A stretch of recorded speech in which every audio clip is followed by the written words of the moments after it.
కూర్చున్నప్పుడు ఒక different case experience అయ్యాను. ఒక 40+ ఫీమేల్ లేడీ, ఫెయిర్గా ఉన్నారు, చేతికి ఏదో కట్ అయిందని చెప్పేసి వచ్చారు. She like over conscious about fair skin అలా ఇలా అని. మేడం ఇది హీల్ అవ్వట్లేదు, నాకు ఇలా మచ్చ బాలేదు అలా అని చెప్పేసి.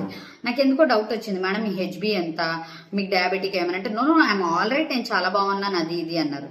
టెస్ట్లు చేయించా, చూస్తే షీఈ్ అనిమిక్, హెచ్బి లేదు. ఆ ఫెయిర్ రంగు అనుకునేది అది బ్లడ్ లేక వచ్చిన పేల్ కలర్, అది మతలబ్ షీఈ్ డయాబెటిక్. తనకి థైరాయిడ్ కూడా ఉంది. ఎలా ఉన్నారంటే జనాలు మేడి పండులాగా పైకి నిగనెలాడితే చాలా అనుకుంటున్నారు, ఓ లోపల ఇప్పదీసి చేస్తే అన్ని పురుగులే. So don't rush for outer beauty.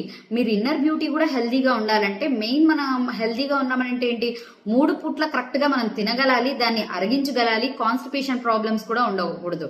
మనం ఏంటి పైకి షోకులకి చూసుకోవడం కాదు, మన హెల్త్ లోపల మనకు డైజెస్టివ్ సిస్టమ్ బాగుందా, మనం బాత్రూంలో కాన్స్టిపేషన్కి హాఫ్ అన్ అవర్ కాకుండా తక్కువ టైం స్పెండ్ చేస్తున్నామా, ఇలాంటి అన్ని కాన్సన్ట్రేట్ చేసుకోవాలి. అప్పుడు మనం ఇన్నర్ బ్యూటీ కూడా బాగున్నట్టు. మన మనసు కూడా, ఫేస్ తెల్లగుండి మనసు నల్లగుండా కూడా కాదు. సో మహేష్ బాబు గారు చెప్పినట్టు మనకి అవుటర్ బ్యూటీ ఇన్నర్ బ్యూటీ రెండు చాలా అవసరం. ఇన్నర్ బ్యూటీ కూడా ఎప్పుడు ఉంటుందో జనాలు కూడా మనం చనిపోయాక అంతే మనల్ని తలుచుకుంటూ ఉంటారు. జస్ట్ ఇప్పుడు మనం అద్దంలో చూసుకుని తెల్లగున్నాము అనుకుంటే ఇలా తెలుస్తుంది అనమాట, హెచ్బి అనిమిక్ అయ్యి పేల్ కలర్ అది అని చెప్పేసి. So be conscious about outer and mainly inner beauty. ఇది తెల్లగుండాలి మనసు. Thank you.